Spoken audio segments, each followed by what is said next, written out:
नमस्कार, आज आपण बनवणार आहोत कोबीचे मंचुरियन। कोबी असा किसून घेतलेला आहे, छान असा। यामध्ये आपण आता ऍड करणार आहोत किसलेला गाजर, शिमला मिरची, लसूण, कांदा पात आणि कोथिंबीर। 1 वाटी मैदा त्यामध्ये ऍड करणार आहोत आणि अर्धी वाटी कॉर्नफ्लॉवर।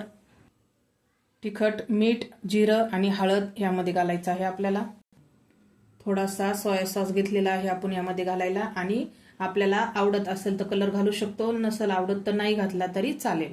आपण यामध्ये मिक्स करत आहोत आता हा गाजर, कोथिंबीर, कांद्याची पात, लसूण आणि शिमला मिरची। आता हा मैदा, कॉर्नफ्लॉवर, आता हे तिखट, मीठ, हळद आणि जिरं, थोडासा सोया सॉस। आता आपण हे सगळं मिक्स करून घेऊया। आता आपला गोळा तयार झालेला आहे। आता आपण मंचुरियनचे छोटे छोटे बाउल्स बनवून तळून घेणार आहोत। छान असे मंचुरियन आपले आता तयार झालेले आहेत, असे कुरकुरीत मस्त। छान असे आपण याच्यामध्ये आता घालत आहोत ग्रेव्ही अशी छान मस्त तयार झालेली आहे।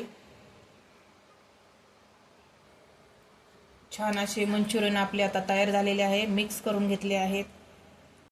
अशाच अजून रेसिपींसाठी फॉलो करा।